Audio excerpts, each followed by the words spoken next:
بسم اللہ الرحمن الرحیم۔ السلام علیکم سامعین، ہم کاشانہ بصیرت یوٹیوب چینل پر جس کتاب کو مل کر پڑھ رہے ہیں اس کا نام ہے الفین، اور یہ ہے ریڈنگ کا پارٹ نمبر 2۔ آئیے پچھلی نشست میں ہم نے جہاں تک پڑھا تھا اس سے آگے چلتے ہیں۔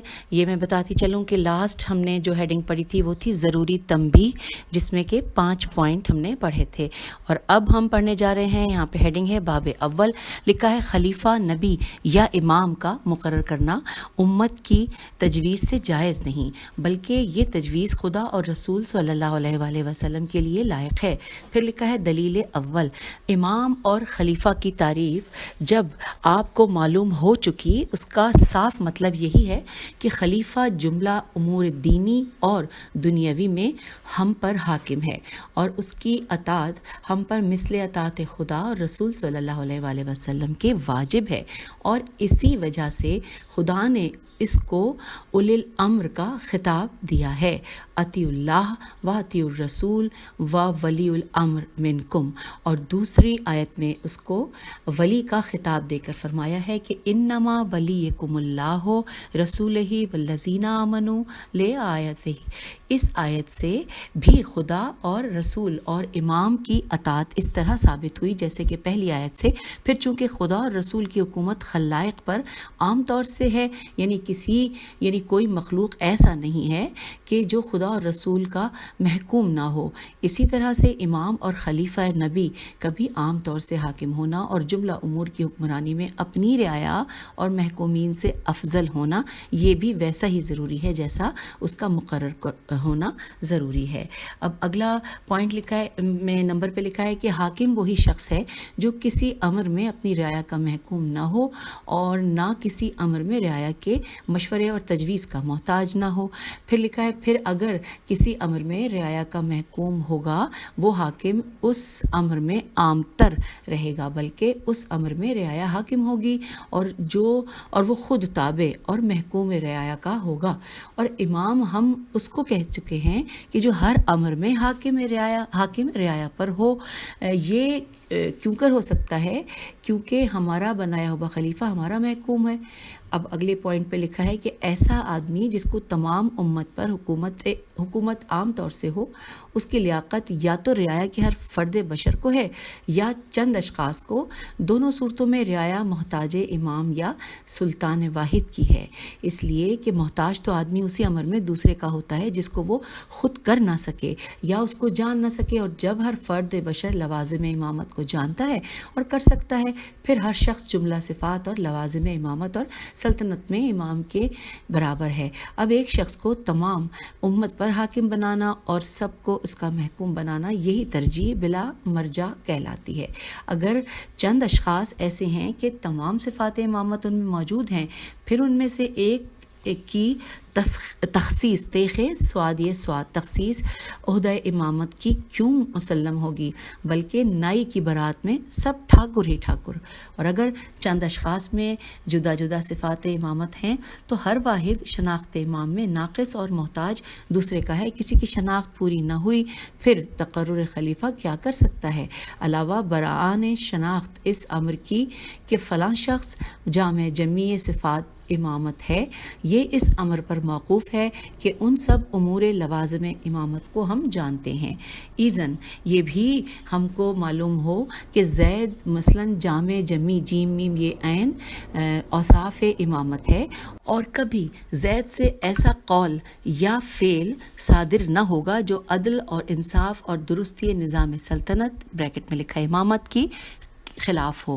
یہ بات اسی کو معلوم ہو سکتی ہے جو عواقب امور پر پوری واقفیت رکھتا ہو، بریکٹ میں لکھا ہے عالم الغیب۔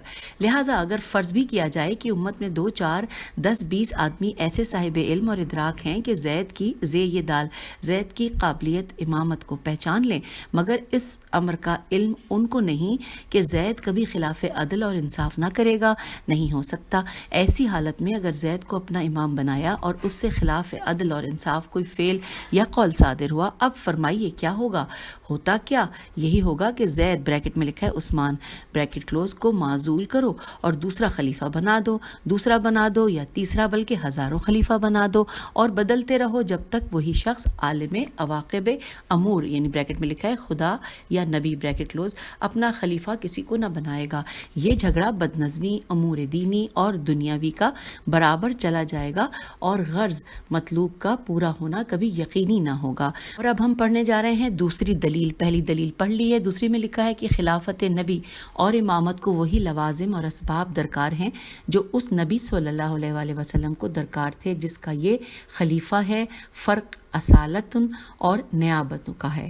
چونکہ انبیاء علیہ السلام دو قسم کے تھے، بعض کی بعثت خاص کسی قوم یا شہر پر تھی اور بعض کی بعثت عام کہ جن اور انس اور وحش و طیور وغیرہ مخلوقات الہی پر.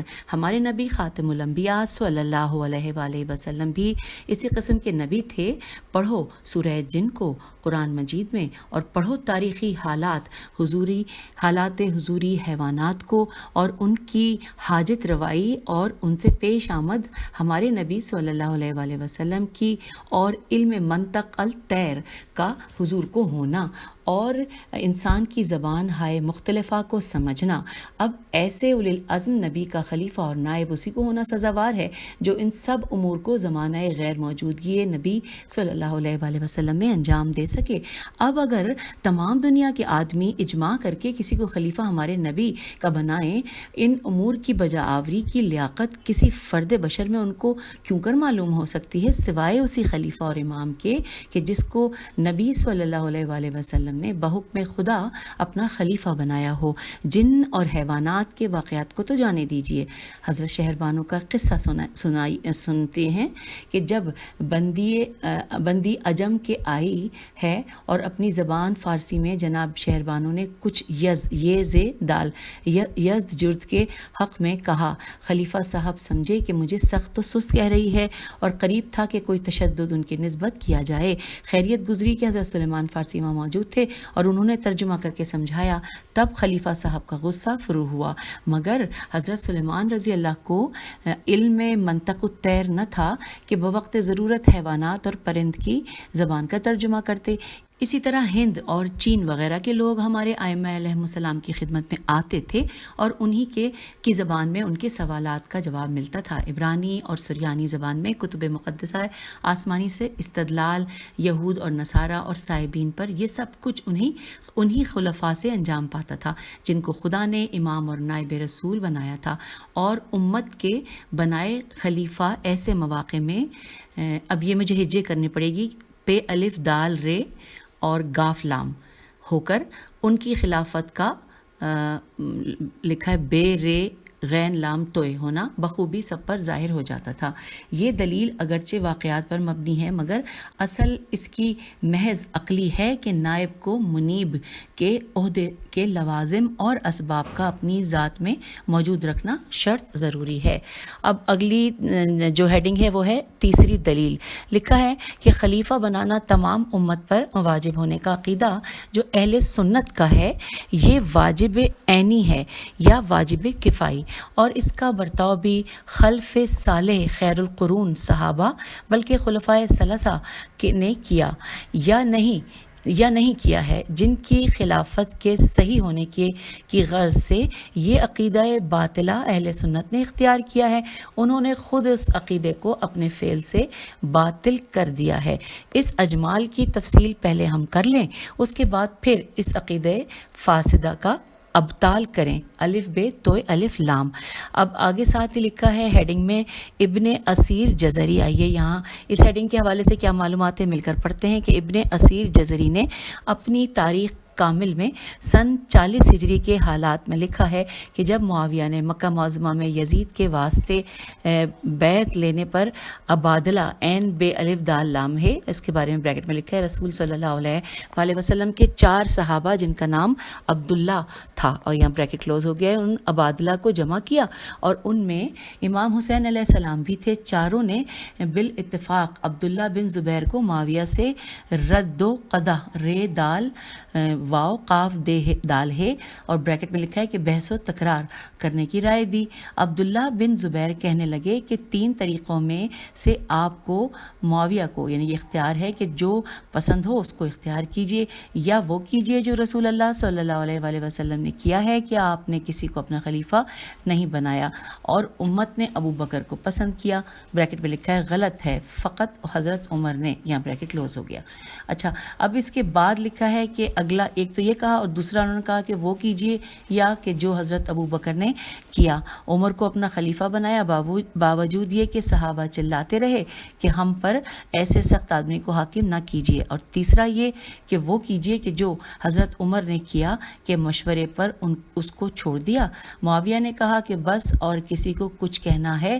سبوں نے کہا کہ نہیں۔ تب معاویہ نے اپنے سرہنگ سین رے ہے نون گاف اور اس کے بارے میں بریکٹ میں لکھا ہے بہادری سرہنگ بیگی سے کہا، بے یہ گاف چھوٹی ہے، بیگی سے کہا تلوار ننگی کر کے چاروں کی گردن پر کھڑے ہو کر ان کو حریم کعبہ میں لے جا کر یزید کی بیعت لے لو، اور کہہ دیا تھا کہ جو کوئی ان میں سے لا اور نام بولے تو اس کا سر تلوار سے اڑا دینا۔ اب یہ چوتھا طریقہ خلفاء بنانے کا ہے۔ اب کہیے کہ آپ کا عقیدہ کہ امت کو اختیار ہے اجماع کر کے خلیفہ بنائے کہ اس کا برتاؤ کس خلیفہ کی نسبت ہوا، اور آپ کی خلفائے راشدین بریکٹ میں لکھا ہے بلفظ تثنیہ بریکٹ کلوز خود ہی آپ کے عقیدے کو باطل کر گئی، یا اپنی خلافت کو آپ کے عقیدے سے مخالفت کر کے باطل کر گئے۔ ہمارے دونوں بیٹھی بے یہ ٹہ چھوٹی بیٹھی اگرچہ واقعات اور چیز ہیں اور دلیل اور چیز ہے۔ دوبارہ پڑھ لیتے ہیں ہم۔ خلفائے راشدین خود ہی آپ کے عقیدے کو باطل کر گئی یا اپنی خلافت کو آپ کے عقیدے سے مخالفت کر کے باطل کر گئے۔ ہمارے دونوں بیٹھی اگرچہ واقعات اور چیز ہیں اور دلیل اور چیز ہے، اگرچہ واقعات اور چیز ہے اور دلیل اور چیز ہے، مگر دلیل امی تو ضرور واقعات سے پیدا ہوتی ہے، اور ہم کو اس عقیدے کا باطل کرنا مطلوب ہے۔ پھر چونکہ یہ واقعات تاریخی متواترات سے ہے جس کے واقع ہونے میں کسی طرح کا شک و شبہ نہیں ہے، لہٰذا ابطال اختیارات کے پوری دلیل ہے۔ اب یہاں پر اگلی ہیڈنگ ہے شبہ اہل سنت، اس کے بارے میں پڑھتے ہیں۔ لکھا ہے خلافت خلفائے ثلاثہ سے لام سے ہے، کسی طور سے اس کی ابتدا ہوئی، مگر جب امت نے اس کو تسلیم کر لیا بس اختیار امت ثابت ہو گیا۔ اب اس میں ساتھ ہی ہیڈنگ چھوٹی سی لکھی ہے کہ جواب، لکھا ہے کہ جواب میں کہ خلیفہ بنانا تو کل امت پر آپ واجب کرتے ہیں، یہ اور بات ہے، اور بنائے ہوئے کو قبول کر لینا یہ اور بات ہے۔ اب تو آپ کو یہ عقیدہ کرنا چاہیے کہ خلیفہ کسی طرح سے بنایا جائے امت کو اس کا قبول کر لینا واجب ہے۔ اس عقیدے میں اور عقیدہ اختیار میں بڑا فرق ہے۔ اور اب آئیے آگے چلتے ہیں سامعین۔ یہاں لکھا ہے چوتھی دلیل۔ چوتھی دلیل میں لکھا ہے کہ امت کو خلیفہ بنانے کا اختیار، اس کے کیا معنی ہیں ان کو سمجھ لینا ضروری ہے۔ تخت کا بنانا یا گھر کا بنانا، کوئی چیز بنانی، فرض کرو اس کے معنی تو یہی ہیں کہ اس میں ہمارے کرنے سے وہ بات پیدا ہو جائے جو اس شے کے بن جانے کو کافی ہو۔ لکھا ہے تخت بنانے میں کبھی تو اس کی اجزاء پٹی پایا تختے بنائے ہوئے ہم ان کو فقط جوڑ دیتے ہیں، اور کبھی ان اجزاء کو بھی ہم بناتے ہیں اور ان کو جوڑ کر تخت بھی ہم بنا لیتے ہیں۔ اب پہلی صورت میں جو لوازم اور اسباب اور اجزاء تخت بننے کے ہیں وہ بنائے ہوئے ہم کو ملے، فقط جوڑنا ہمارا کام ہوتا ہے۔ اس وقت تخت کا بنانا کسی قدر تو ہمارا کام ہے، اور بہت کچھ اجزاء تخت، کیل، کانٹا، پتھر اور پایہ تخت وغیرہ، لوہار اور نجار، نون جیم الف رے نجار کا بھی کام ہے۔ اب خلیفہ نبی کا بنانا جو ہمارے اختیار میں ہے وہ کس طریقے سے؟ من جملہ ہر دو طریق مذکور بالا سے ہے۔ اگر لوازم اور اسباب خلافت اس خلیفہ میں کسی اور نے مہیا کر دیے ہیں اور ہم نے ہی ان لوازم اور اسباب کو کسی شخص میں موجود پا کر اس کو نبی کا خلیفہ بنایا، یعنی اس کو اپنا حاکم تسلیم کر لیا، پھر تو ہم نے اپنے کو اس کا محکوم بنایا، اس کا حاکم ہونا یہ ہمارے اختیار سے نہ ہوا، اس کی موصوف بخلافت ہونے میں ہمارے اختیار کو کچھ دخل نہ رہا۔ اور اگر خلیفہ بنانے سے دوسری صورت مراد ہے کہ لوازم اور شروط اور اوصاف خلافت کو بھی ان میں ہم نے پیدا کر دیا، جیسے تخت کی پٹی، پائے کیل پتھر بھی ہم نے بنائی اور تخت کو جوڑ بھی دیں، یہ مذہب تو کسی کا نہیں ہے۔ اب معلوم ہوا کہ خلیفہ بنانے کا اختیار ہم کو نہیں ہے، بلکہ اس کے مطیع اور فرما بردار نبی کا اختیار ہم کو ہے۔ اور بعض اس کو یوں ظاہر کیا جاتا ہے کہ خلیفہ ہمارا بنایا ہوا ہے اور ہم کو اس کے نیابت کا اختیار ہے۔ اب اگلی ہیڈنگ ہے، ساتھ میں یہاں پہ لکھا ہے کہ مثال، آئیے مثال پڑھتے ہیں۔ لکھا ہے زید میں جس قدر اوصاف امامت اور خلافت نبی کے ہیں سب موجود ہیں، ہماری تعلیم یا تربیت سے نہیں بلکہ اس کی ذاتی کردار سے، پاک خدا کے یا خدا کے دین سے۔ یہاں پہ کچھ نقطے مٹے ہوئے تھے، کچھ ایکسٹرا تھے۔ ذاتی کردار سے یا خدا کے دین سے، دونوں صورتوں میں ہمارے بنانے سے زید قابل امامت نہیں ہے۔ اس پر ہمارا اور اہل سنت کا اتفاق ہے۔ اب جھگڑا کیا ہے؟ ہم کہتے ہیں کہ خدا نے جس طرح زید کو اس قابل بنایا، اس کے امام ہونے پر تصریح بھی کر دی، اور اہل سنت کہتے ہیں کہ عام طور سے امام کی صفات کو خدا نے بیان فرمایا، تصریح نہیں کی، ہم کو اختیار دیا کہ تم پہچان کر جس میں یہ صفات ہوں اس کو امام بنا دو۔ اور اب دیکھ لیجئے گا یہ جھگڑا کیسا ہے، دراصل کچھ بھی نہیں، اور اطمینان پورا کس کے عقیدے میں ہے۔ اچھا جی، یہاں پر یہ مثال جو تھی ختم ہوئی سامعین، اور اب ہم آگے چلتے ہیں۔ یہاں پر پڑھنے کے لیے لکھا ہوا رہا ہے کہ 5ویں دلیل، اس کے حوالے سے لکھا ہے کہ ہمارا بنایا ہوا خلیفہ یا امام، اس کی مثال ٹھیک وہی ہے جو قرآن مجید میں ہے کہ تم اپنے ہاتھوں کے بنائے ہوئے اور تراشے ہوئے بتوں کی عبادت کرتے ہو، اور خدا نے تم کو پیدا کیا اور جس پتھر کے تم بت بناتے ہو اسے بھی پیدا کیا۔ اب یہاں پہ مراد یہ ہے کہ جن بتوں کو تم بناتے ہو ان کو اچھا اور سڈول، خوشنما، اور برا اور بے ڈول، بے ہنگم بنانا تمہارے اختیار میں ہے، اور توڑنا اور بگاڑنا، سیدھا رکھنا، الٹا رکھنا، لٹانا اور کھڑا کرنا، ہر امر میں وہ تمہارے محکوم ہیں۔ پھر کیوں کر وہ تمہارے معبود یا حاکم ہو سکتے ہیں؟ معبود برحق خدا وہی ہے جس نے تم کو بنایا اور اس پتھر وغیرہ کو بنایا جس سے تم بت بناتے ہو۔ اس آیت سے بخوبی ثابت ہو گیا کہ ہمارا بنایا خلیفہ کبھی ہمارا حاکم نہیں ہو سکتا ہے، بلکہ امام وہی ہے جس کو خدا نے بنایا ہے۔ اور اب ہم پڑھنے چلے ہیں 6ٹھی دلیل۔ لکھا ہے موٹی بات یہ ہے کہ جس شخص کو ہم کسی کام پر مقرر کر سکتے ہیں اس کو برطرف بھی کر سکتے ہیں، یعنی عزل، عین، ز، لام، اور بریکٹ میں لکھا ہے برطرفی، اور نصب، بریکٹ میں لکھا ہے کھڑا کرنے، بریکٹ کلوز، کا اختیار ہم کو یکساں ہے۔ امام ایسا شخص نہیں ہے کہ بعد منصوب ہونے کے معزول ہو سکے، اور اگر ایسا ہے کہ ہم کو اس کے امام بنانے اور امامت سے برطرف کرنے کا اختیار ہے تو وہ امام آقا ٹھہرا کر ہم غلام اور نوکر فرما بردار۔ اب بس اتنا ہی لکھا ہے یہاں پر، اور اس سے آگے ہم 7ویں دلیل کی جانب آگے ہیں۔ لکھا ہے کہ اگر امت یعنی رعایا کو امام بنانے کا اختیار ہے اور امت کے قبائل جدا جدا ہیں تو ہر ایک قبیلے کو اپنے ہی قبیلے سے انتخاب امام کا اختیار ہے، اور اسی اختیار کی وجہ سے ہر شخص کہہ سکتا ہے کہ منا امیر و منکم امیر، اور یہی شورا سقیفہ میں ہوا چلنے اور نہ چلنے کی بات، اور لبڑ دھوں یہ ورڈ میں نے پڑھا، اور اس کے بریکٹ میں لکھا ہے یعنی شور ہنگامہ، بد انتظامی اور بد عملی، یہاں بریکٹ کلوز ہو گیا۔ سامعین، اس کتاب میں بہت سے ایسے الفاظ ہیں جو کہ اب متروک ہیں، اور اگر چل بھی رہے ہیں لوگ تو ہم اس کو شاید صحیح ادا نہیں کر پا رہے، اسی لیے میں معذرت بار بار چاہتی ہوں۔ چلیے آگے کی طرف چلتے ہیں۔ اور کہ ہوا چلنے اور نہ چلنے کی بات، اور لبڑ دھوں یعنی شور ہنگامہ، بد انتظامی، بد عملی کی ہے اور ہے۔ حضرت عمر کو سوج گئی کہ جھٹ پٹ حضرت ابوبکر کی بیعت کر لی۔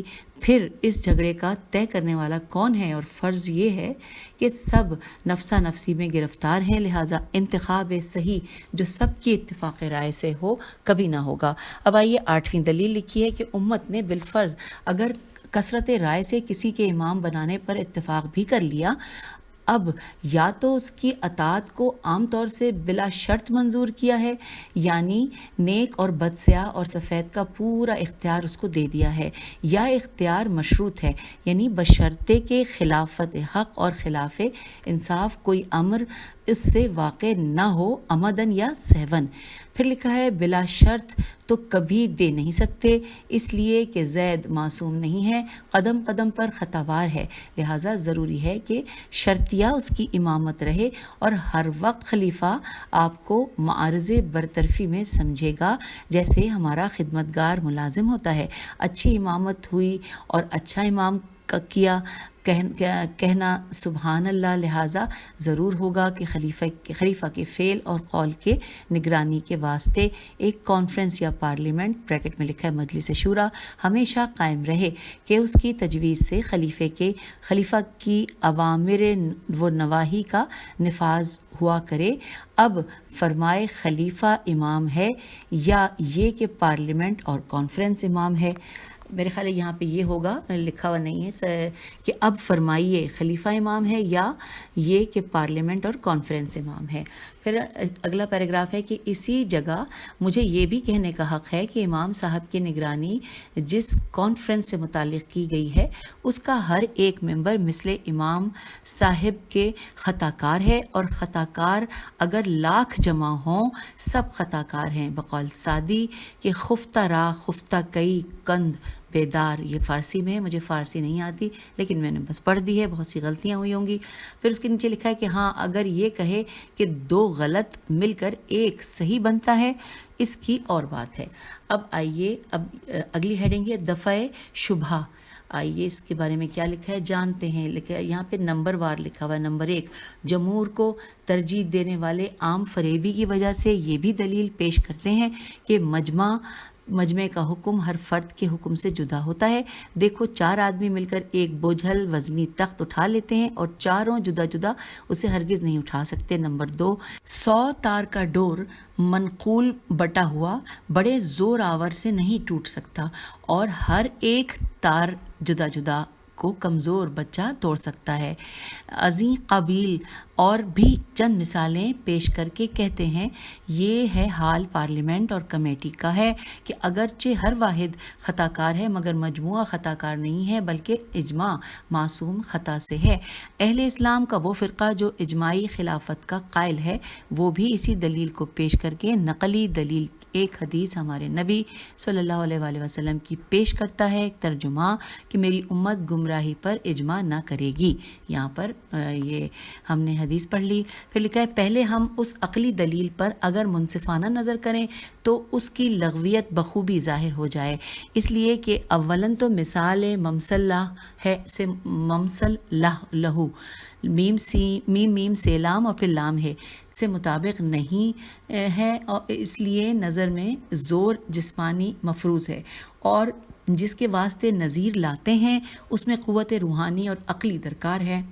اجتماع زور جسمانی کو اجتماع قوت ہائے عقیلہ سے تشبیہ دینا اور ایک کو دوسرے پر قیاس کرنا سراسر لغو ہے۔ لام غین واو لغو ہے۔ کیا کسی شخص کی عقل کو ہم نصف یا چہارم درجے پر دوسرے کی عقل سے کہہ سکتے ہیں، یا کسی کی عقل کو چہار چند دوسرے کی عقل سے، یا مجموعہ عقول کو عقل واحد سے بڑا کہہ سکتے ہیں؟ ہرگز نہیں۔ دوسری بات یہ ہے کہ تخت اٹھانے کی مثال اصول اجر ثقیل سے یہ ثابت کرتی ہے کہ اس کے اٹھانے میں جتنی طاقت درکار ہے اگر ایک آدمی میں اتنی طاقت ہو تو تنہا اٹھا لے گا، اجتماع کی ضرورت نہیں۔ دیکھو دخانی انجن 500 گھوڑے کی طاقت کا تنہا اتنا بوجھ اٹھا لیتا ہے جتنا کہ 500 گھوڑی یا 1000 آدمی مل کر اٹھائیں۔ لہذا معلوم ہوا کہ اجتماع کی ضرورت اس زور کے پورا کرنے کی وجہ سے ہے۔ اگر وہ زور پورا ہو جائے 1 اور 2 اور 100 اور 1000 سب برابر ہیں۔ یہی حال مفتولی ڈوری کا ہے کہ جتنا زور اس کے توڑنے میں درکار ہے اگر ایک آدمی میں ہو یا 2 آدمی میں اتنی ہی زور سے ٹوٹ جائے۔ لہذا مجموعے کا حکم بلحاظ اشخاص بدلنا یہ بات نہ رہی بلکہ محض دھوکہ سمجھتے ہیں، یا ایسی بھی صورتیں ضروری ہیں جن میں مجموعے کا حکم افراد کے حکم سے جدا ہوتا ہے، جس کی پوری تفصیل فلسفہ امور عامہ الہیات میں ہے۔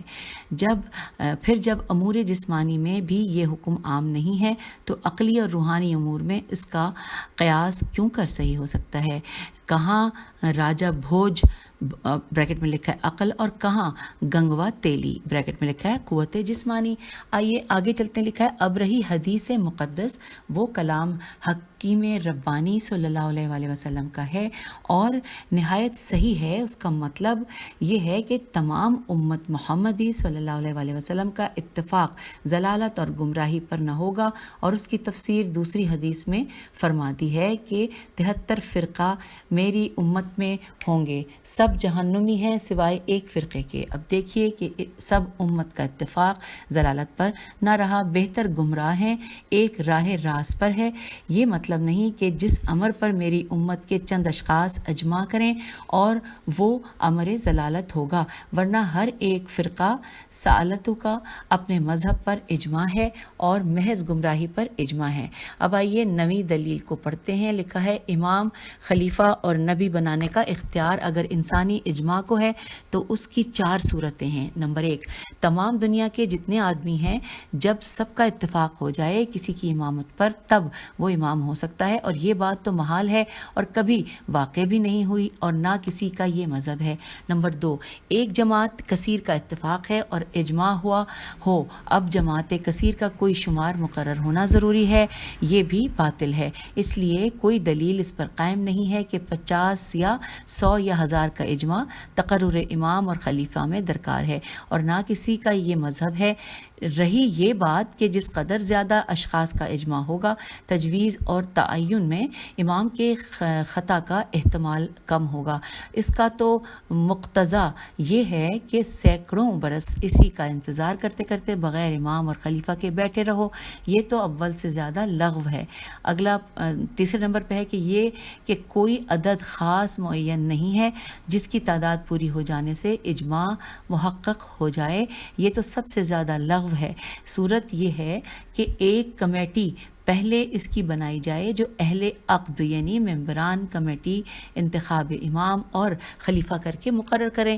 اب اس کمیٹی کے قائم ہونے پر بھی ہم وہی سب باتیں کہیں گے کہ جو امام کے مقرر کرنے کے لیے اجماع پر لکھ چکے ہیں، اور سب اعتراضات اس پر بھی وارد کریں گے۔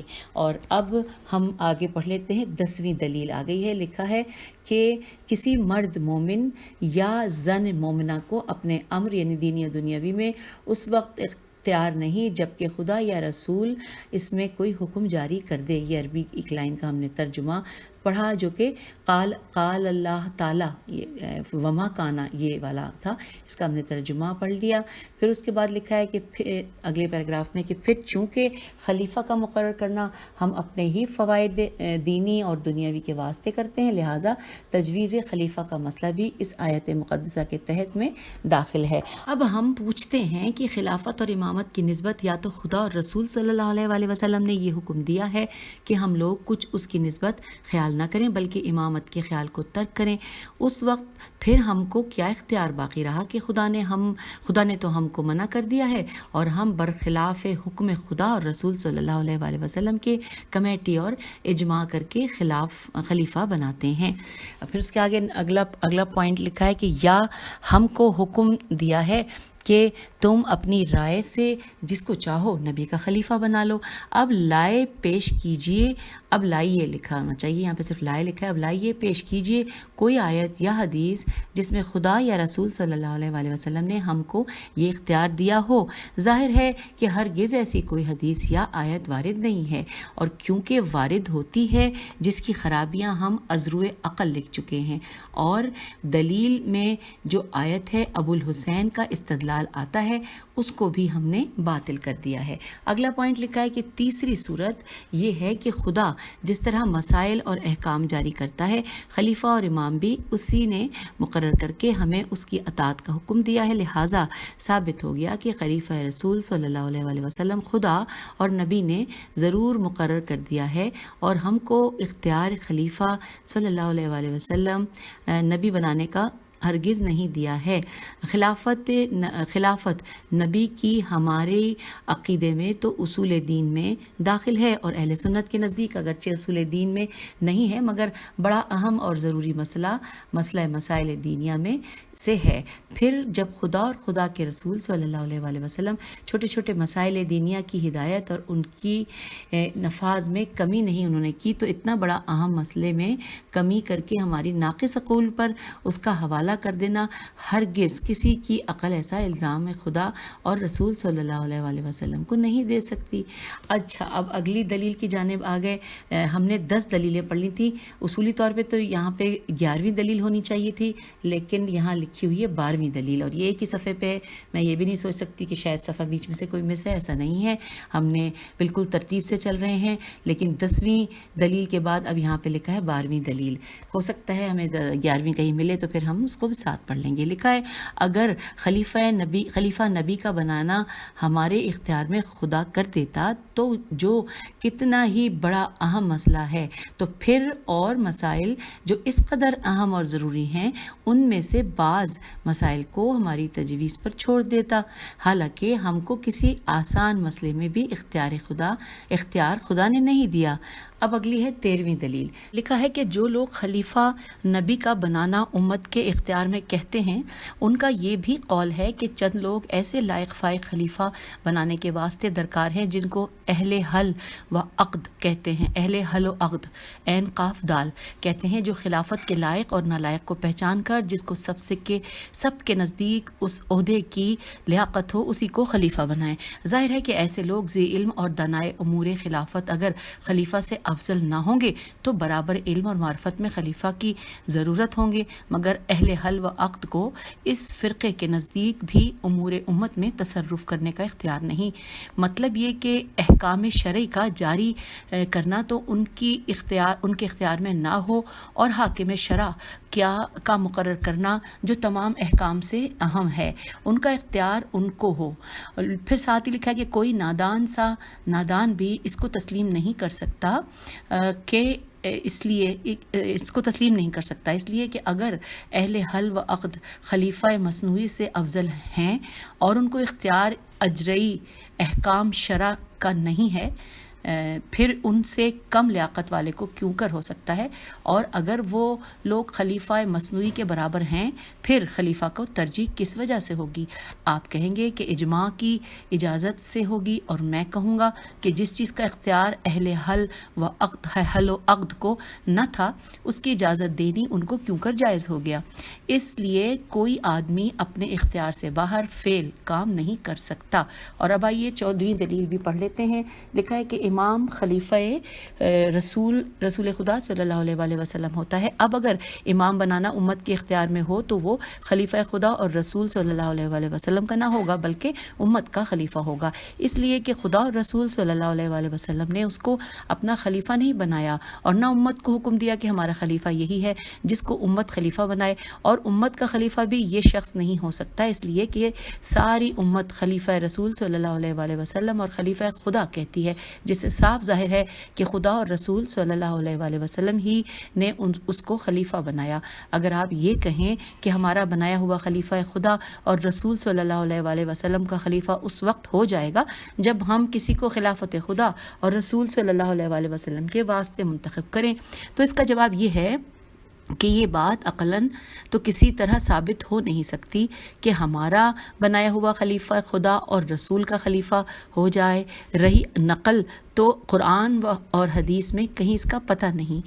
اب میں یہ بھی کہتا ہوں کہ ایسے لوگ شاید یہ بھی خیال کریں کہ نبی کا مقرر کرنا بھی ان کے اختیار میں ہے اور ان کا بنایا ہوا نبی اللہ ہو جائے گا، اس لیے کہ نبی اور خلیفہ بنانے میں فرق اسی قدر ہے کہ نبی کو احکام الہی اصالتاً ملتے ہیں اور خلیفہ اور امام کو بواسطہ نبی کے ملتے ہیں، باقی شروط میں دونوں برابر ہیں۔ تو یوں ہم نے 14 دلائل پڑھ لیے ہیں، اور اب چلتے ہیں 15ویں دلیل کی جانب۔ لکھا ہے امام کے اور خلیفہ نبی کے مقرر ہونے سے غرض یہ ہے کہ ہم احکام الہی کے سمجھنے میں اور ان پر عمل کرنے میں خطا سے محفوظ رہیں، لہٰذا امام کا ایسا عالم قرآن اور حدیث ہونا ضروری ہے جو کسی حکم کو بتلانے میں خطا نہ کرے۔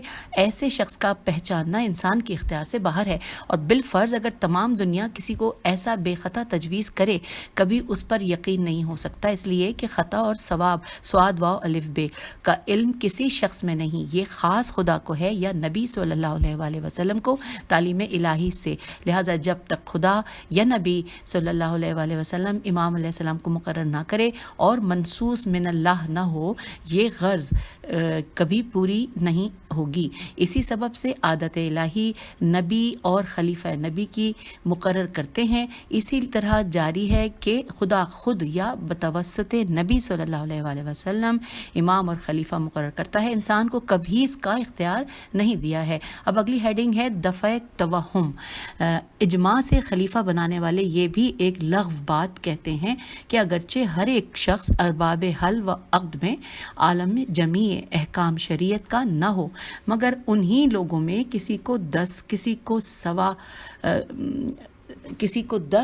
کو 100 احکام پر بخوبی اطلاع ہے، لہٰذا اجماع سب افراد سے مل کر عالم جمیع احکام اور تفسیر آیات ہے۔ مسامعین پڑھنے میں مجھے دقت ہو رہی ہے کیونکہ ظاہر ہے تھوڑا سا نسبتاً مشکل ہے، لیکن آپ لوگ سمجھ رہے ہوں گے۔ آگے چلتے لکھا پھر ایک شخص کا عالم جمیع جیم میم یہ عین احکام ہونا کیا ضروری ہے؟ اسلامی احکام اور جن سے نظام دینی اور دنیاوی درست رہ سکتا ہے وہ بغیر ایسی عالم ہمدان کے چل سکتا ہے،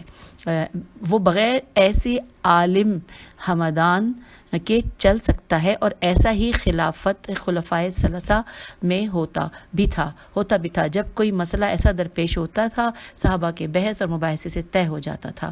اب ہیڈنگ ہے جواب۔ اول تو یہی ہے کہ پھر خلیفہ اور سردار بنانے کی ضرورت کیا رہی، اور خلیفہ اور امام کی اطاعت جو خدا نے مثل اطاعت رسول صلی اللہ علیہ وآلہ وسلم کے واجب فرمائی ہے اور اس کو اولی الامر ارشاد کیا ہے، وہ کب باقی رہا؟ اب اگلا لکھا ہے دوسرا جواب کہ تاریخی واقعات بے شمار ہیں، کتب فریقین میں علماء یہود اور نصارہ کے دربار خلفاء میں آنا اور ان کے سخت سوالات اور خلفاء اور صحابہ کا جواب میں عاجز ہونا، اور اسی امام برحق باب علم مولا علی کی طرف رجوع کرنا معلوم ہے۔ یہ دھوکہ دہی جب چلتی کہ ایسے واقعات پیش نہ آتے اور جب آ چکے، اب یہ خیال بالکل غلط ہو گیا۔ ہم براہ عقل و وہم بنظر تجربہ، بس یہ یہاں پر یہ لکھا ہے۔ اب لکھا ہے تیسرا جواب کہ جب ہادی برحق نبی اللہ آ چکے اور ہم پر ان کی پیروی جملہ امور میں عقلاً اور شرعاً واجب ہو چکی، اب ہم کو یہ بھی دیکھنا لازم ہے کہ نبی برحق نے اپنی امت کا انتظام اس اجماع کے سپرد فرمایا ہے یا کسی عالم ہمادان بری از خطا کی۔ حدیث ثقلین میں اطرت طاہرہ ائمہ کو امت کی ہدایت اور رفع ضلالت کرنے کی تصریح موجود ہے، اور اس کے مقابلے میں علیکم بالسواد العظم وضعی واو زواد عین چھوٹی وضعی روایت کا کیا اعتبار، خصوصاً قرآن مجید بھی اولی الامر کی اطاعت واجب کرتا ہے۔ تو یہاں پر ہی بس دلیل کے تمام جوابات بھی ہم نے پڑھ لیے، اور اگلی نشست میں ہم انشاءاللہ 16ویں دلیل سے آغاز کریں گے۔ اجازت دیجیے، خدا حافظ، فی امان اللہ۔